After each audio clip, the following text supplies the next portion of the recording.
The old wooden chair creaked under Samuel Morrison's weight as he sat on his porch, watching the sun paint the sky orange and pink. His ranch stretched out before him like a tired old man, empty and quiet. 3 years ago, this place buzzed with life. Cattle grazed in the fields, workers called out to each other across the yard, and his son Michael would come running up these same porch steps with dirt on his boots and joy in his eyes. Now the silence felt heavy, like a blanket that was too thick for breathing. Samuel's rough hands trembled as he pulled out a worn photograph from his shirt pocket. The edges were soft from being touched so many times. In the picture, Michael stood next to their prize bull, grinning that crooked smile that could light up the darkest day. The boy had been barely 20 when this photo was taken, just weeks before he disappeared on what should have been a routine cattle drive to the next county. The wind picked up, rustling through the dry grass that had grown too tall. Samuel used to keep everything neat and tidy, but what was the point now?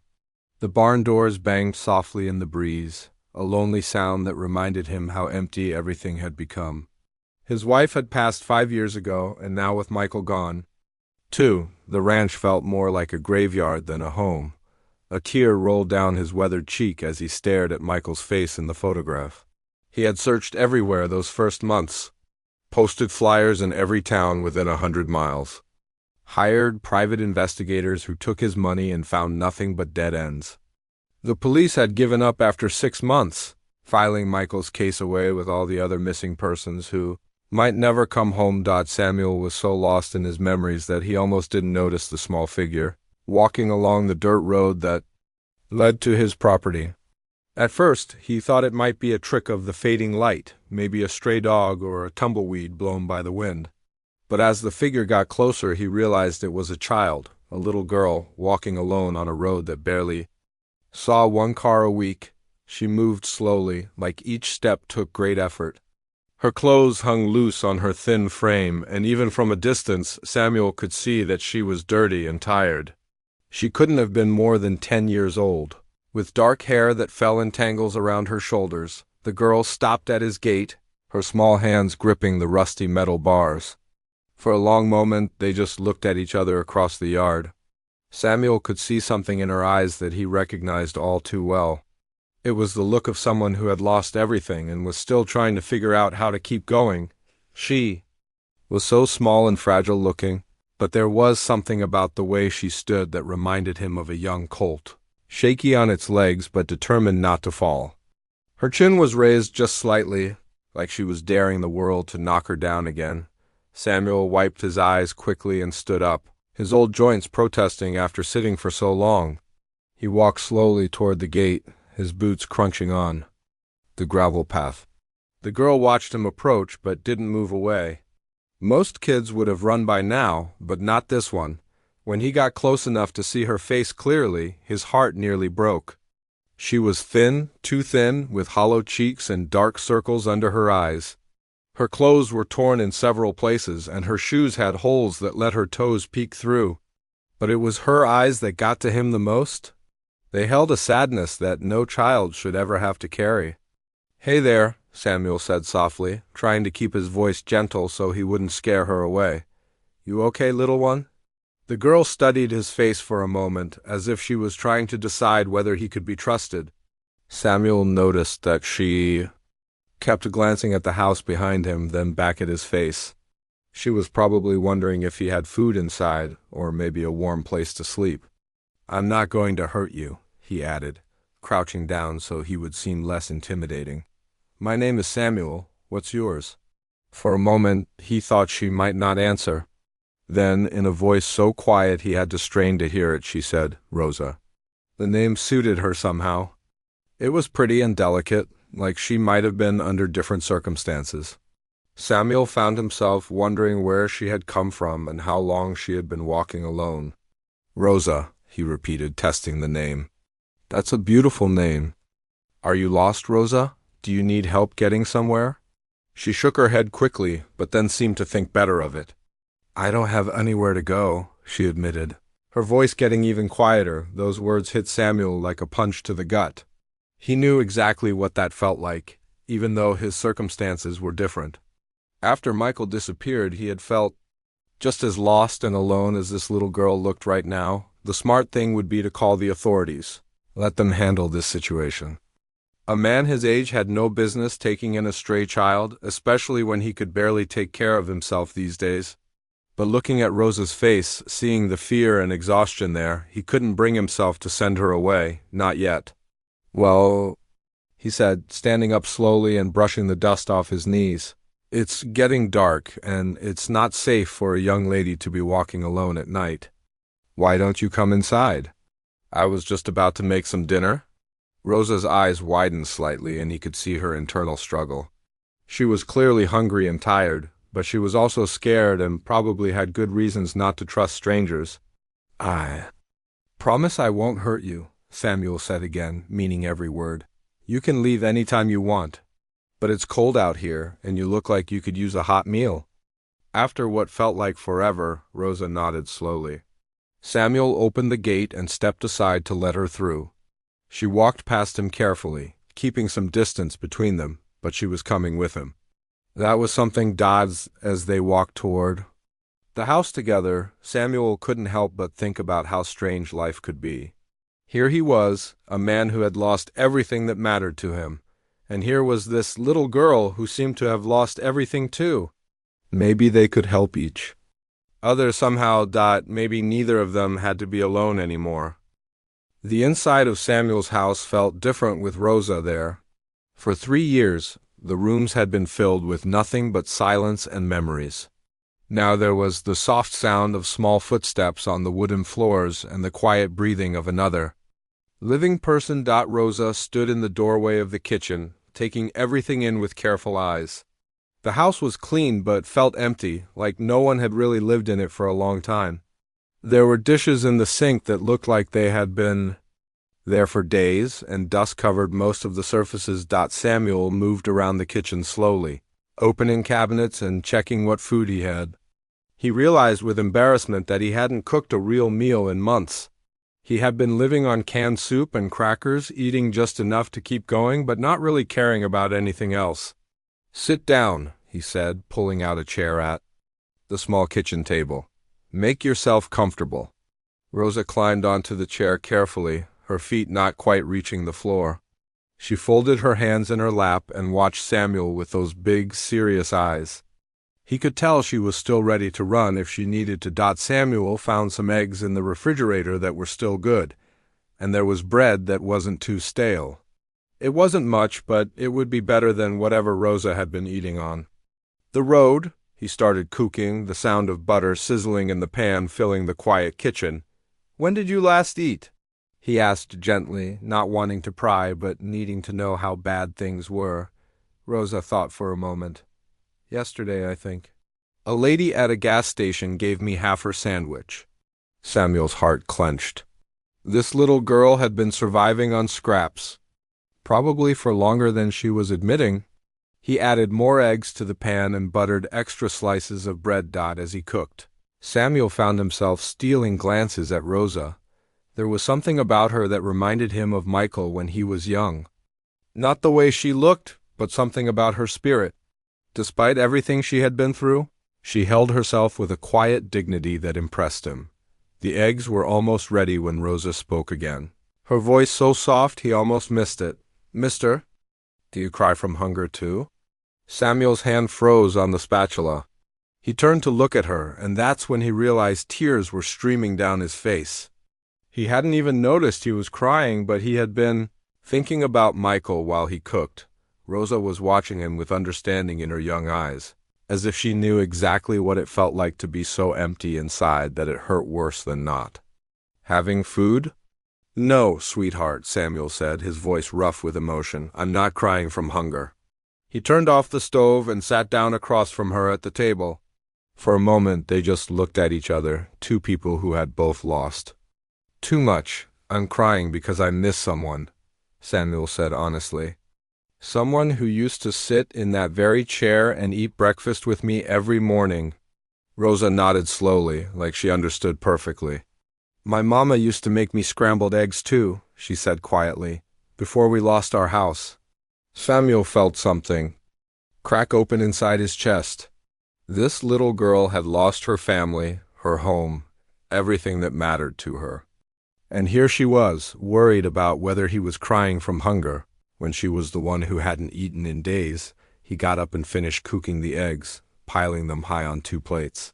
He added the buttered toast and set one plate in front of Rosa. Her eyes went wide at the amount of food.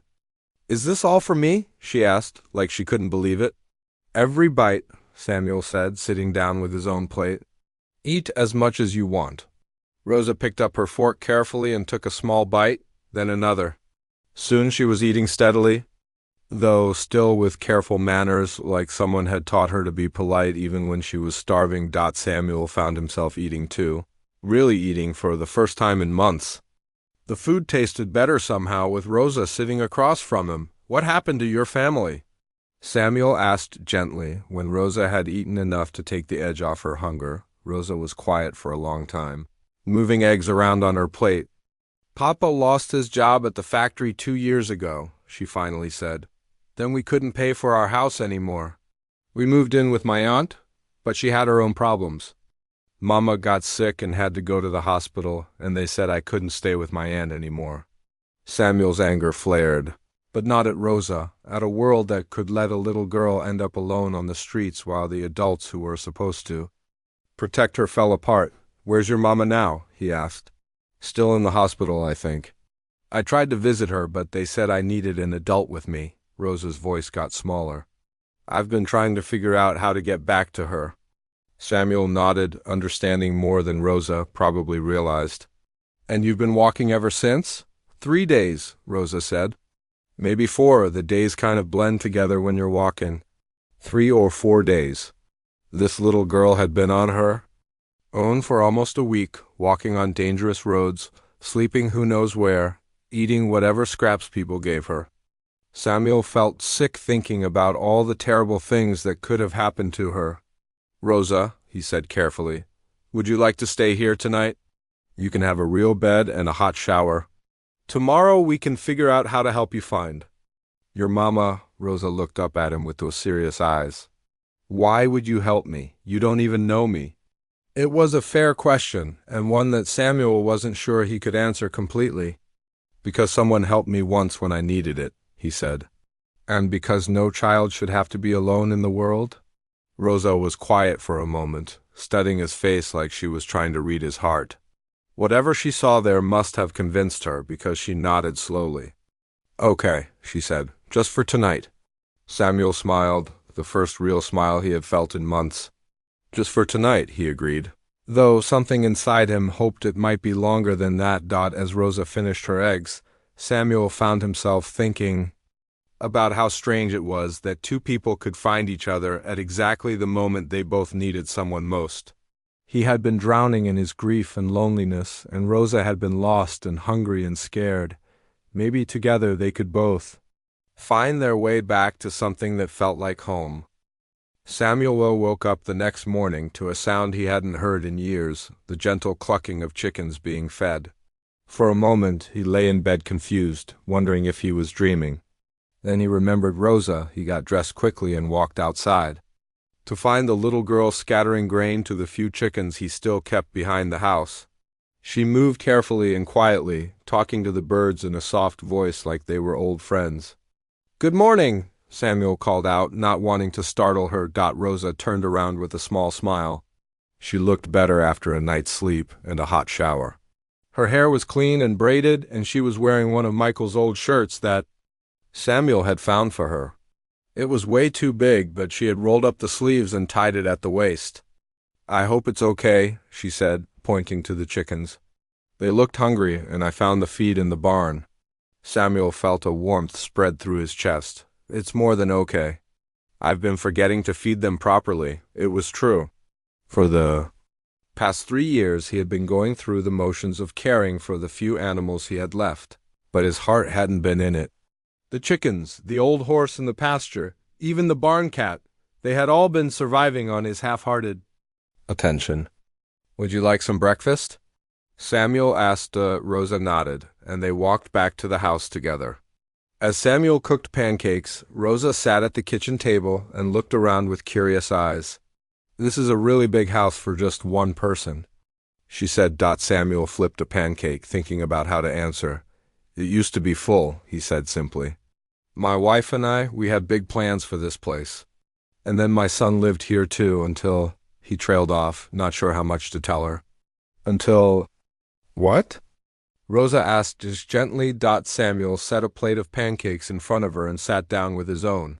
Until he disappeared, he said. 3 years ago, he went on a cattle drive and never came home. Rosa's face grew serious. That's why you were crying? Yesterday, yeah, Samuel said, that's why. They ate in comfortable silence for a while. Then Rosa asked, what was he like? Your son? Samuel's face lit up in a way it hadn't in years. Michael was ... special. He could talk to animals like you were doing with the chickens this morning. Horses would calm down just from hearing his voice, and he worked harder than anyone I ever knew. Was he your real son? Rosa asked, then quickly looked embarrassed. I'm sorry, I shouldn't have asked that. It's okay, Samuel said. No, he wasn't born to us. We found him when he was just a baby, abandoned at our gate during a terrible snowstorm. My wife and I, we couldn't have children of our own, so Michael was like a gift from heaven. Rosa nodded. Thoughtfully, sometimes the best families aren't the ones you're born into, she said, sounding much older than her 10 years after breakfast. Rosa insisted on helping with the chores around the ranch. Samuel protested at first, saying she was too small and it wasn't her responsibility, but Rosa was determined. I need to earn my keep, she said firmly. I don't want to be a burden. Samuel watched in amazement as this tiny girl threw herself into the work. She fed the chickens properly, giving each one attention and checking their water. She helped him repair a section of fence that had been broken for months. When they went to check on the old horse, Thunder, Rosa approached him. Ferlsly. Thunder was usually skittish around strangers, but he stood perfectly still as Rosa reached up to pat his neck. She whispered something to him that Samuel couldn't hear, and the horse actually nuzzled her shoulder. He likes you, Samuel said, surprised. Animals know when you understand them, Rosa said simply. My papa taught me that before he lost his job. He used to work with horses. As the day went on, Samuel found himself really looking at his ranch for the first time in years. Through Rosa's eyes, he could see past the neglect and emptiness to what it could be again. She asked questions about everything, the empty cattle pens, the unused equipment in the barn, why some of the fields weren't planted. This place could be beautiful again, she said, as they sat on the porch that evening, watching the sunset. It used to be, Samuel said. When Michael was here, it was full of life. Maybe it could be again, Rosa said quietly, that night.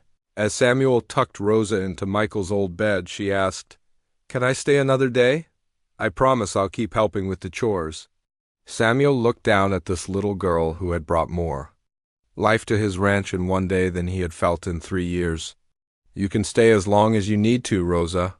Over the next few days, they fell into a routine. Rosa would wake up early and feed the animals while Samuel made breakfast. They would work together during the day, fixing things that had been broken, cleaning spaces that had been neglected. In the evenings, they would sit on the porch and talk. Rosa told him about her life before everything fell apart. About the small apartment where she had been happy with her parents, about the games she and her mama used to play. Samuel found himself sharing memories of Michael that he hadn't talked about in years. He used to sit right where you're sitting, Samuel said one evening, pointing to Rosa's spot on the porch steps. He'd come home from school and tell me about his day while he helped with the evening chores. He sounds like he was a good son. Rosa said. The best, Samuel agreed. Just like you're a good helper. Rosa beamed at the compliment, and Samuel realized she probably hadn't heard many kind words lately. On the 4th day, while they were cleaning out one of the storage rooms in the barn, Rosa found a box of Michael's old things that Samuel had packed away. There were school papers, baseball trophies, and photographs of Michael with the ranch animals. He really loved this place, Rosa said, looking through the pictures. More than anything, Samuel said. Sometimes I think that's why he never came back. Maybe he found something out there that he loved even more. But even as he said it, Samuel didn't really believe it. Michael had always talked about taking over the ranch someday, about raising his own family here. The idea that he would just leave and never return didn't fit the boy Samuel had raised. Rosa must have sensed his doubt, because she looked up from the photographs with those wise eyes of hers. "Maybe he didn't leave on purpose," she said softly. Samuel felt his chest tighten. It was the thought that kept him awake at night. The possibility that something terrible had happened to Michael, that he was hurt somewhere or worse. Maybe, Samuel said, his voice rough. Rosa reached over and took his hand with her small one. "It's okay to not know," she said. "Sometimes not knowing is the hardest part." Samuel looked down at this little girl who seemed to understand pain in a way that no child should have to, and he felt something shift inside him. For 3 years he had been drowning in his grief and questions. But maybe, just maybe, he didn't have to drown alone anymore. It was during Rosa's second week at the ranch that Samuel decided to tell her the whole truth about Michael. They were sitting on the porch after dinner, watching the stars come out, when Rosa asked the question that had been on her mind for days. "Samuel," she said carefully, "when you found Michael as a baby, did you ever try to find out where he came from?" Samuel was quiet for a long moment, rocking slowly in his old chair. "For a while we did," he said finally. "My wife, Anna, she was worried that somewhere out there, parents were looking for their missing baby." Rosa turned to face him, interested in hearing more. "We called the police, put notices in newspapers, even hired a private investigator for a few months," Samuel continued. But we never found anything. It was like Michael had just appeared out of nowhere during that snowstorm." "What did the police say?" Rosa asked. "They figured someone had driven up to our gate and left him there, knowing we would take care of him. Our ranch was pretty well known in those days. People knew Anna and I were good folks who would help a child in need." Samuel's voice got softer as he remembered. "After a year of searching with no luck, we decided to adopt Michael officially. Anna said maybe we were meant to find him, that some babies choose their own families." Rosa smiled at that. "That's a nice way to think about it." Anna always had a way of making things sound hopeful, Samuel said with a sad smile. Even when Michael started asking questions about where he came from, this caught Rosa's attention. "He asked questions?" Samuel nodded. "When he was about 15, he started wondering about his birth family. It's natural, I guess. Most adopted kids want to know where they came from." "What did you tell him?" "The truth. That we had tried to find his family but couldn't. I gave him all the papers from the investigation, all the records we had kept. I told him that if he wanted to look for his birth family when he got older, I would help him." Samuel's voice got heavier. "I just never thought he would actually leave to do it." Rosa was quiet for a moment, processing this information. "You think that's why he disappeared? He was looking for his birth family?" "I don't know for sure," Samuel admitted. "But about a month before he went missing, he started asking me questions about that night we found him. Details I hadn't thought about in years. What the weather was like, if we had noticed any tire tracks, things like that." "Maybe he found some new information," Rosa suggested. Samuel shrugged. "Maybe he had been spending a lot of time at the library in town, using their computer to search through old records. He said he was just curious, but I could tell it was more than that." Rosa tucked her knees up to her chest, thinking, "Did he tell you anything about what he found?" "Not really. Michael was always independent, even as a little boy. He liked to figure things out on his own before asking for help." Samuel's voice cracked slightly. "I should have pushed him to talk to me more, maybe if I had known what he was thinking." "It's not your fault," Rosa said firmly. "You gave him the freedom to make his own choices. That's what good parents do." Samuel looked at this wise little girl and wondered how someone so young could understand so much about family and love and loss. "Rosa," he said slowly, "can I ask you something?" She nodded. "You mentioned your papa used to work with horses, and you seem to know a lot about animals. What did your family do before things got hard?" Rosa was quiet for so long that Samuel thought she might not answer. When she finally spoke, her voice was very small. "We had a farm," she said. Just a small one, but Papa raised horses and Mama had a vegetable garden. I helped take care of the animals. What happened to the farm? Papa got hurt in an accident at his other job, the one in the factory. He couldn't work for months, and we couldn't afford to keep both places. We had to sell the farm to pay for his medical bills. Samuel's heart ached for this little girl who had lost so much. That must have been really hard. Rosa nodded, tears starting to form in her eyes. The worst part was giving up the horses. Papa cried when the new owners came to take them away. I had never seen him cry before. What was your farm called? Samuel asked gently. It didn't have a fancy name or anything. But Papa's family had owned the land for a really long time. His grandmother used to tell stories about the old days when their family had a big ranch with lots of cattle.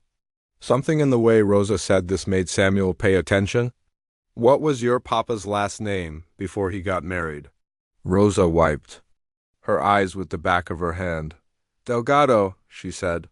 Papa's grandmother was Elena Delgado, and she used to tell the best stories about the old ranch. Samuel felt like he had been hit by lightning. Delgado. He knew that name from somewhere, but he couldn't quite place it. Rosa, he said carefully, how old is your papa? 38, Rosa said. He was born in 1987. Samuel's mind was racing. Michael had been born around 1987 too, based on what the doctors had estimated when they found him. And the name Delgado was familiar in a way that made his stomach flip. Rosa, do you remember your grandmother's stories about the old ranch? Do you remember any details about what happened to it? Rosa thought for a moment. Abuela Elena used to say that the family lost everything in a big flood when Papa was just a baby. She said Papa's little brother was lost in the flood and the family never recovered from losing him. Samuel's hands started to shake. A baby lost in a flood in 1987, the name Delgado. A family that owned a ranch. Rosa, he said, his voice barely a whisper, I think I need to show you something. He stood up and walked into the house with Rosa following close behind. In his bedroom, Samuel pulled out an old file box from under the bed. Inside were all the papers from the investigation into Michael's background, papers he hadn't looked at in years. He found what he was looking for near the bottom of the pile. A newspaper clipping from December 1987, yellowed with age. The headline read, Flash Flood Claims Baby in Ranch Country. Samuel's hands trembled as he handed the clipping to Rosa. She read it slowly, her eyes getting wider with each word.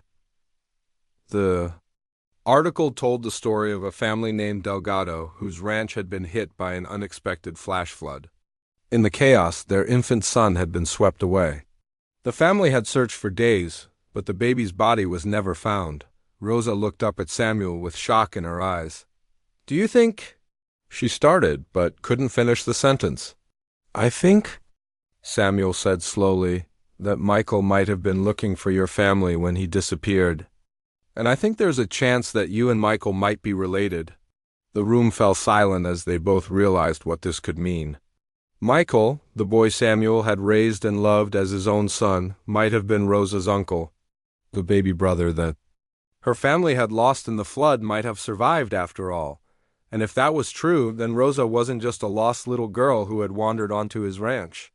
She might be the key to understanding what had happened to Michael and why he had never come home.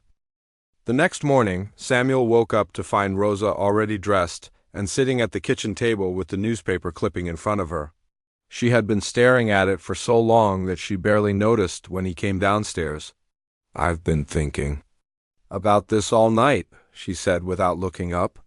If Michael really was my papa's brother, then maybe he left clues about what he found. Samuel poured himself coffee with shaking hands. The possibility that had kept him awake was almost too big to wrap his mind around.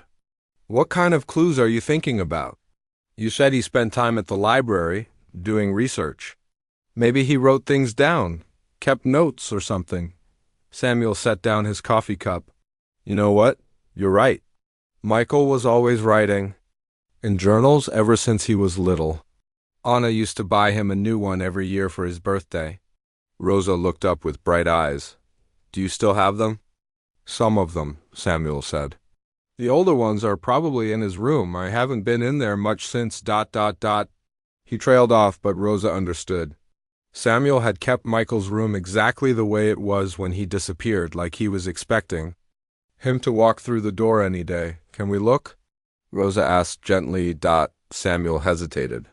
Walking into Michael's room was something he had avoided for 3 years.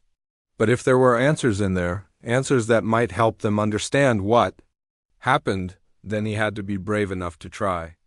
Okay, he said, let's go look. Michael's room was on the second floor of the house at the end of the hall. Samuel's hand shook as he turned the door handle. The room still smelled faintly like the cologne Michael used to wear, and everything was covered in a thin layer of dust. The bed was made with the same blue quilt Anna had sewn when Michael was 12. His dresser still had baseball trophies lined up on top, and his bookshelf was full of novels about cowboys and adventures. But it was the desk in the corner that caught Rosa's attention. There, she said, pointing to a stack of notebooks on the desk. Those look like journals. Samuel walked over and picked up the top notebook. It was black leather, worn from being carried around and written infrequently. He opened it carefully, and Michael's familiar handwriting filled the pages. The first few entries were normal teenage stuff. Complaints about chores and excitement about a girl he liked at school. But as Samuel flipped through the pages, the entries started to change. Look at this, he said, showing Rosa a page from about 4 years ago. He wrote down the story of how we found him, but with more detail than I remember telling him, Rosa read over his shoulder. Michael had written about the snowstorm, about being found at the gate, about the investigation that followed. But then there were questions in the margins. Things like why our gate specifically, and who knew we would help? Samuel turned more pages, and they found maps that Michael had drawn of the area around the ranch. He had marked different roads and towns and written notes about how long it would take to drive from various places to the Morrison Ranch during a snowstorm. He was really thinking about this scientifically, Rosa said, impressed. That was Michael's way, Samuel said with a sad smile. He never did anything halfway. They found the notebook from 3 years ago, the one from right before Michael disappeared. The entries in this one were different, more focused and determined. Listen to this, Samuel said, reading aloud. March 15th. Found newspaper archives. At the library. Search for missing children reports from winter of 1987. Found 3 possibilities, but only one that fits the timeline and location. Rosa's breath caught. The Delgado family flood. Samuel nodded and kept reading. March 22nd. Located property records for the old Delgado ranch. It was about 40 miles from our place, which matches my calculations for how far someone could drive in a blizzard. The ranch was abandoned after the flood, but some family members might still be in the area. He found us, Rosa whispered. He figured out who his birth family was. Samuel turned the page and continued reading. April 3rd, found Elena Delgado. In the county records, she's 73 years old and living in the Sunset Manor Care Facility in Oakville. She's the grandmother of the missing baby. I'm going to visit her next week. Oakville, Rosa said. That's only about 2 hours from here. Samuel felt his heart racing. April 10th, visited Elena Delgado today. She has dementia and wasn't very clear, but when I showed her my baby picture, she started crying and called me Roberto. That was the name of her missing grandson, Rosa gasped. Roberto? That was my papa's brother's name. Abuela Elena used to talk about baby Roberto all the time. Samuel's hands were shaking so badly he could barely hold the journal. There's more. April 15th. Elena was having a good day. She told me stories about the flood, about how my father survived, but they never found my body. She gave me this locket that belonged to my birth mother. Samuel looked up from the journal. Rosa, did you ever see Michael wearing a silver locket? Rosa shook her head. No, but if he had it when he disappeared? Samuel turned to the last. Few entries in the journal. April 20th, I know who I am now.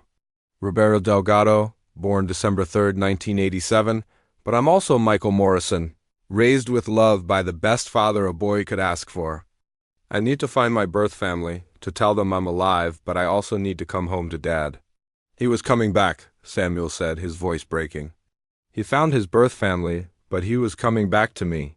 The final entry was dated April 25th, just 2 days before Michael disappeared. Tomorrow I start the cattle drive to Millerville. When I get back, I'm going to tell Dad everything I've learned. Then maybe we can find Roberto's family together, and I can introduce Dad to his new extended family. I think he'll like them. Samuel closed the journal and sank into Michael's desk chair. For 3 years, he had wondered if Michael had left because he didn't love him enough, if finding his birth family had made Samuel's love seem less important. But now he knew the truth. Michael had been coming home. He had wanted to share his discovery, to bring both of his families together. What happened to him? Rosa asked quietly. Samuel shook his head. I don't know. He never made it back from that cattle drive. The other workers said he was with them when they stopped for the night in Millerville, but when they woke up the next morning, he was gone.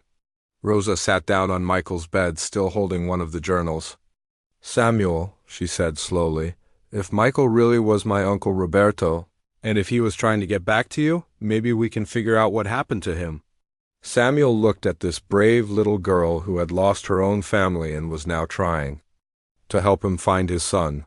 How? We follow his path, Rosa said simply. We go to Millerville and ask questions. We visit Elena Delgado and see if she remembers anything else. We don't give up until we know the truth. Samuel felt something he hadn't felt in 3 years, something that felt almost like hope. Rosa, he said, are you sure you want to do this? It might be dangerous, and we might not like what we find.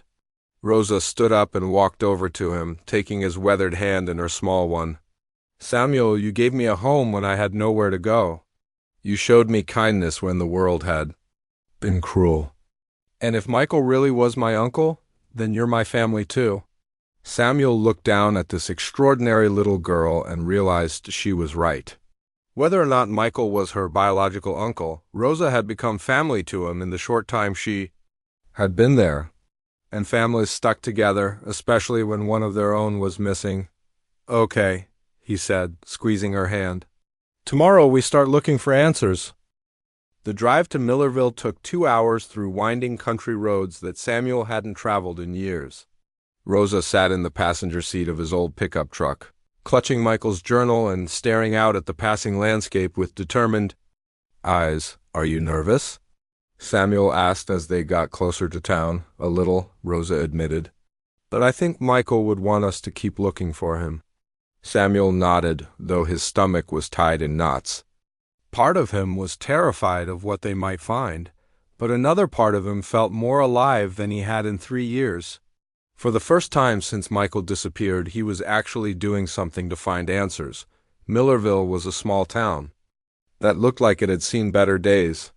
Many of the storefronts on Main Street were empty, and the few people walking around moved slowly, like they had nowhere important to be. Samuel parked in front of a diner called Betty's Kitchen, the same place where the cattle drive workers had eaten their last meal with Michael 3 years ago.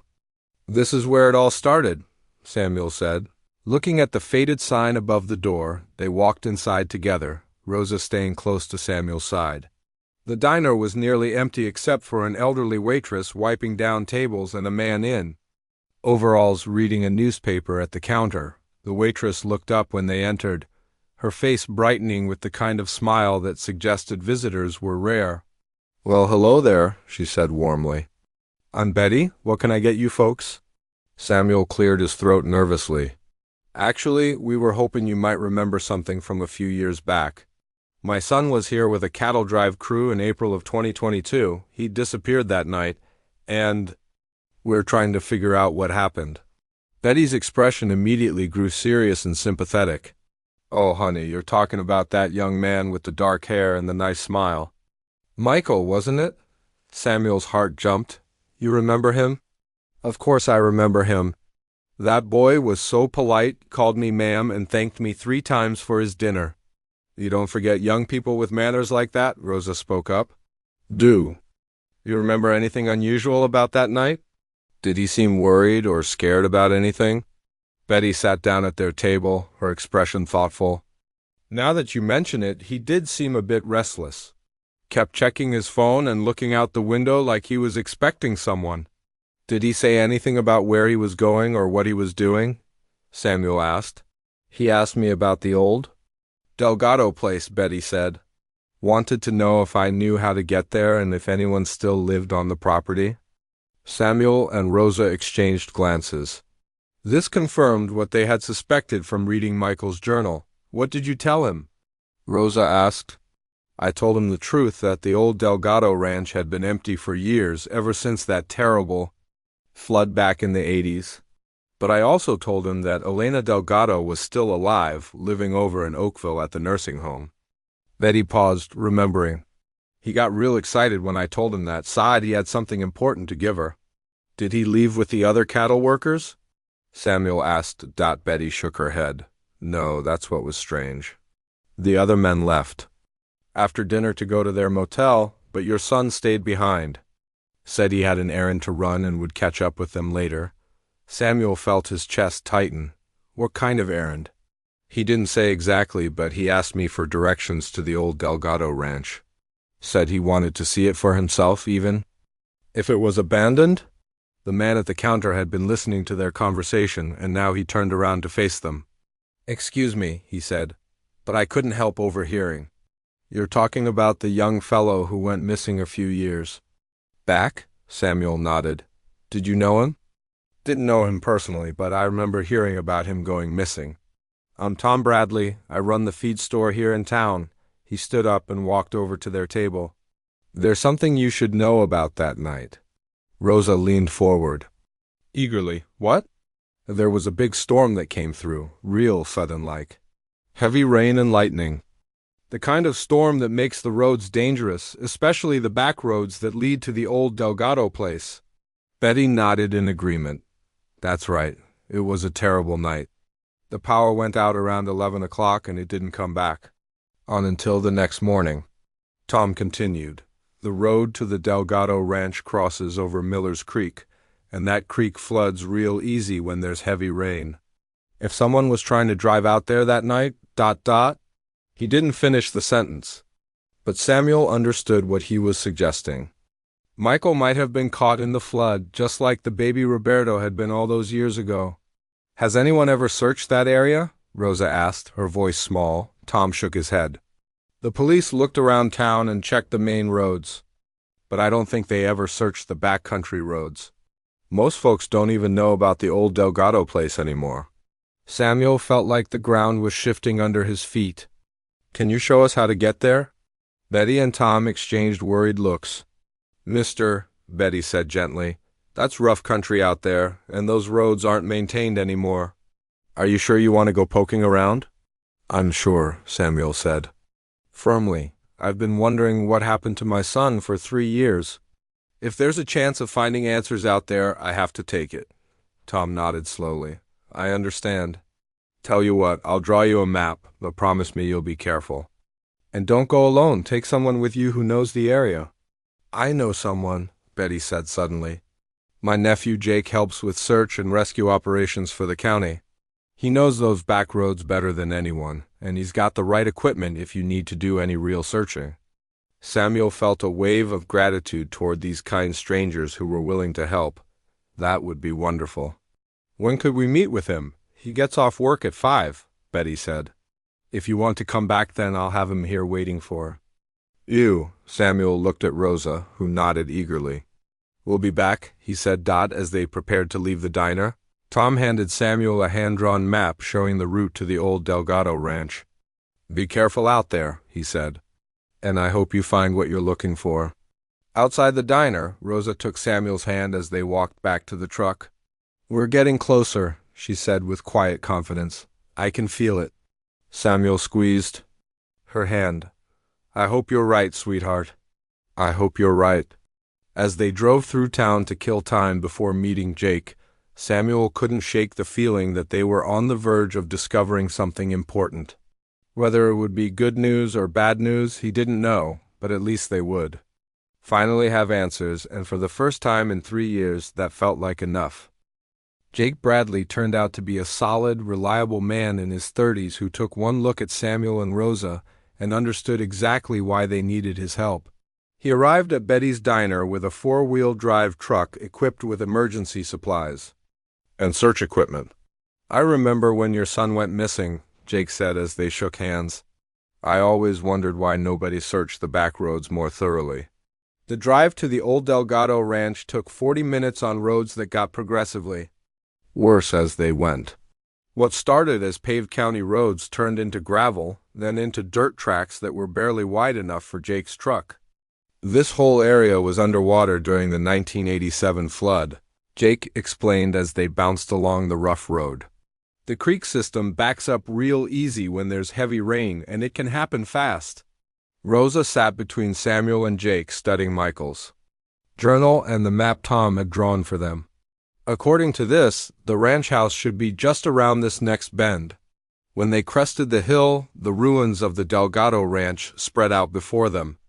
The house was still standing, but obviously abandoned, with broken windows and a roof that had partially collapsed. The barn was in even worse shape, and what had once been pastures were now overgrown with weeds and small trees. "There," Jake said, pointing to a spot near the house. "You can see where the old driveway used to be." They parked and got out of the truck. The silence was complete except for the wind moving through the tall grass and the distant sound of running water. "That's Miller's Creek," Jake said, nodding toward the sound.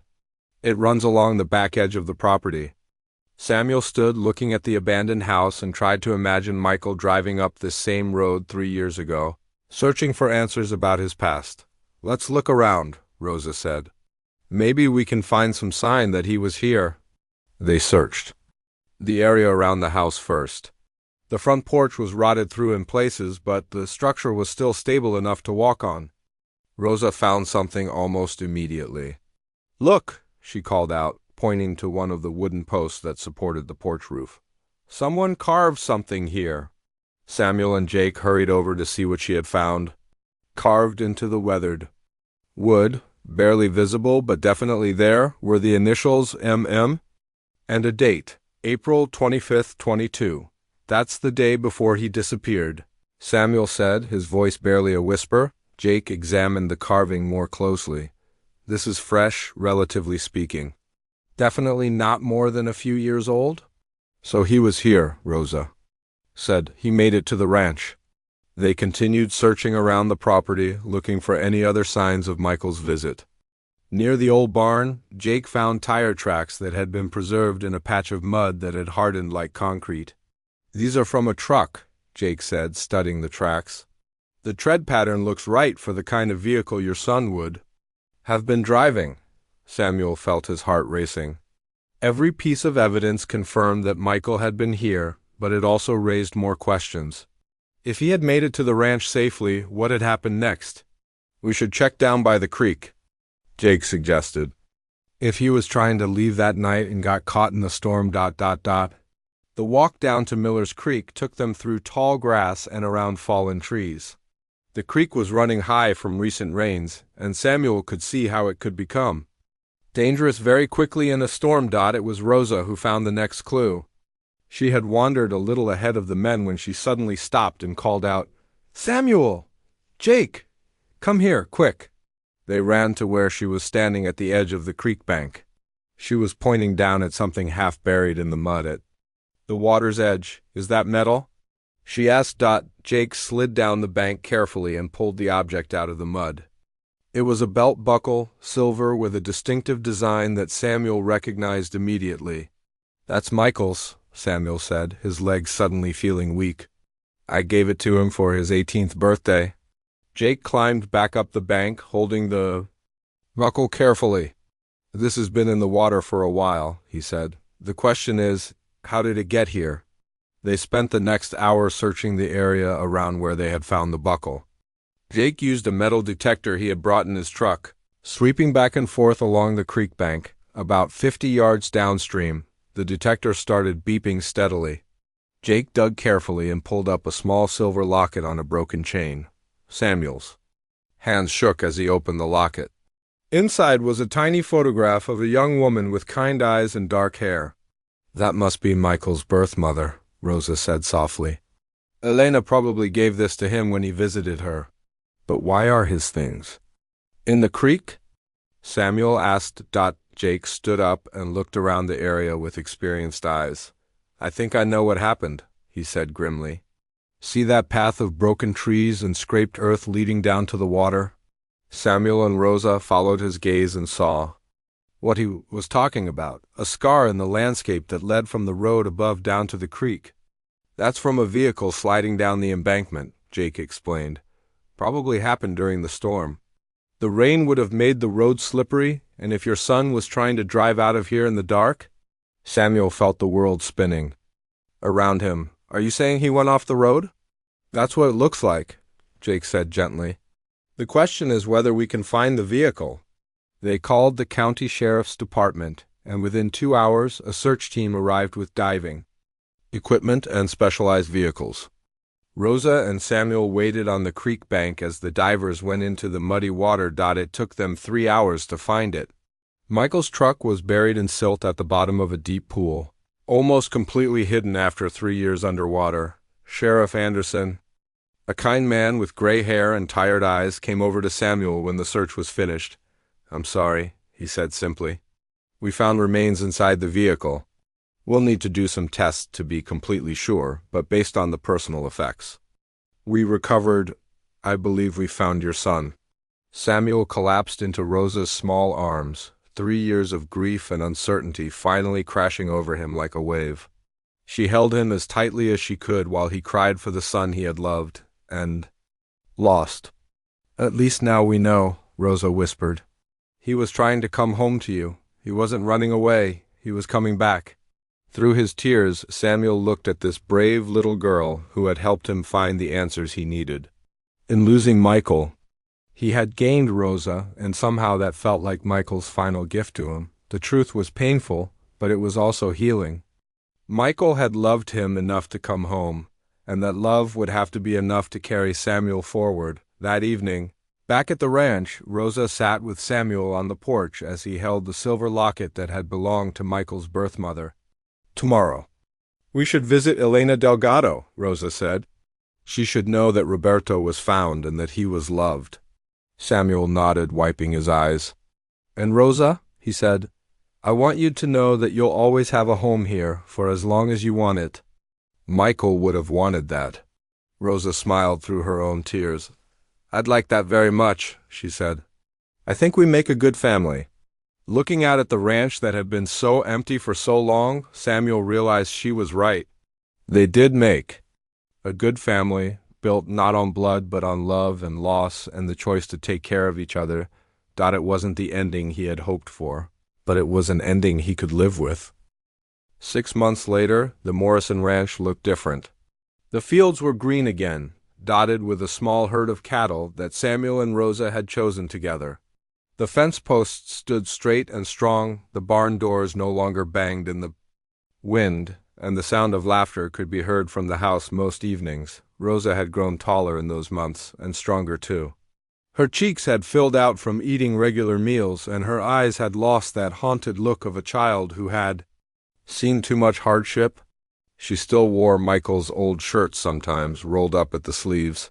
But now she had clothes of her own.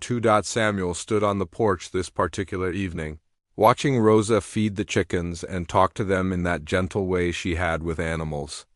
In his hands he held a letter that had arrived that morning, the return address reading Sunset Manor, Oakville.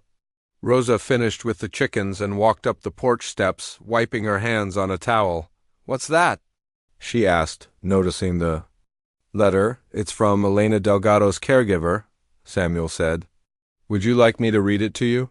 Rosa nodded and sat down in the chair that had become hers over the past months. Samuel opened the letter carefully. Dear Mr. Morrison and Rosa, he read aloud.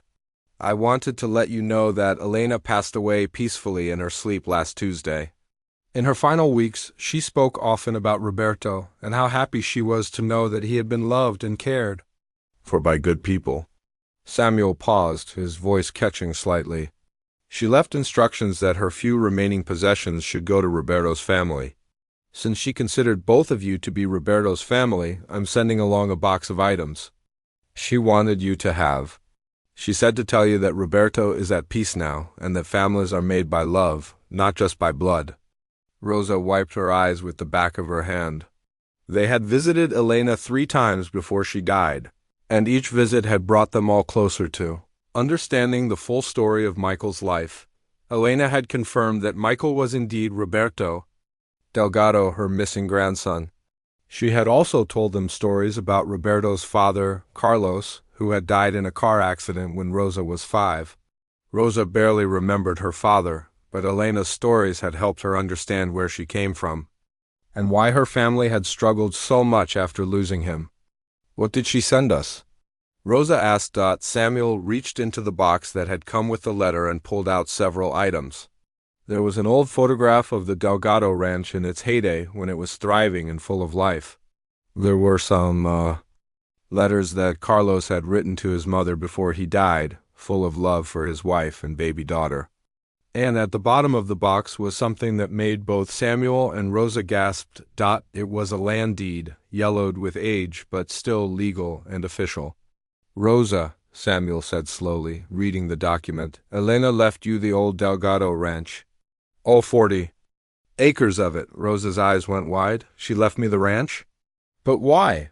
Samuel read further into the letter from the caregiver. "She says here that the ranch has been in your family for 4 generations, and she wanted to make sure it stayed in the family. She believed that you and I together could bring it back to life, the way it was meant to be." Rosa was quiet for a long time, looking out at their own ranch and thinking about the abandoned property where they had found the truth about Michael. "What do you think we should do with it?" she asked finally. Samuel smiled, an idea already forming in his mind. "Well, we could fix it up. Make it a place where families can come when they need help, like you did when you came here. We could raise horses there, like your father used to do." Rosa's face lit up with excitement. "Really? We could do that?" "We could," Samuel said. "It would be a lot of work, but I think Michael would like the idea of that land being used to help people again." Over the following months, Samuel and Rosa threw themselves into the project of restoring the Delgado Ranch. They worked on weekends and after school because Rosa had enrolled in the local elementary school and was making friends for the first time in years. They repaired the house first, making it safe and livable. Then they worked on the barn and the fences. Samuel taught Rosa everything he knew about ranching, and she taught him things she remembered from her father about working with horses. The first family came to them in the spring, a young mother with 2 small children who had lost their home in a fire.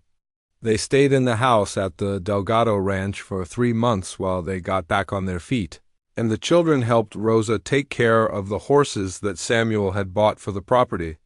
"This feels right," Rosa said one evening as they watched the children play in the yard while their mother hung laundry on the line. Samuel nodded, feeling a deep sense of satisfaction that he hadn't experienced since before Michael disappeared. "It does feel right," he agreed. More families came as word spread about the ranch.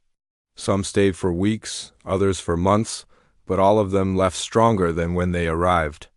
Rosa became an expert at helping scared children feel safe again. And Samuel discovered that teaching young fathers how to work the land gave him a purpose he had been missing. On the first anniversary of finding Michael, Samuel and Rosa visited his grave in the town cemetery. They brought flowers and sat quietly for a while, sharing memories and telling him about all the good things that had happened since they found him.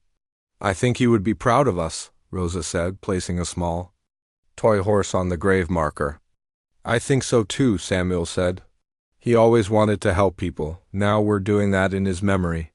As they walked back to the truck, Rosa slipped her hand into Samuel's weathered one.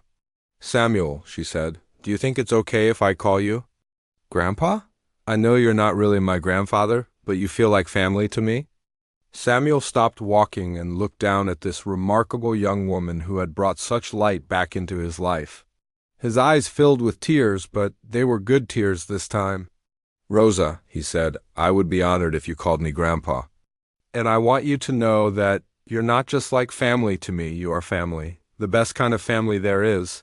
They drove home as the sun was setting, painting the sky in brilliant oranges and pinks. The Morrison ranch spread out before them, alive with cattle and horses and the promise of helping more families who needed a place to heal. Rosa had asked him once if he cried from hunger too, thinking he was hungry for food when he was really hungry for family and purpose and love. Now, watching her laugh at something funny on the radio, Samuel realized that hunger had been filled in ways he never could have imagined. Sometimes, the most broken people find each other at exactly the moment when they can help each other heal. Sometimes lost children and grieving fathers can build something beautiful together from the pieces of their shattered lives. And sometimes, if you're very lucky, the family you choose turns out to be exactly the family you needed all along. As they pulled into their driveway, Rosa looked over at Samuel with a mischievous grin. "Grandpa," she said, testing out the word, "do you think we should get some ice cream to celebrate our first year together?" Samuel laughed, a sound that had become common around the ranch again. "I think that's an excellent idea, sweetheart. After all, we've got a lot to celebrate." Together they walked into the house that had once been filled with silence and sadness, but was now filled with love and hope and the sound of a family that had chosen each other when they needed it most. The cycle was complete. The hungry child and the grieving father had found what they were both searching for, and in the process they had created something beautiful that would help other hungry, grieving people for years to come. It was exactly the kind of ending that Michael would have loved.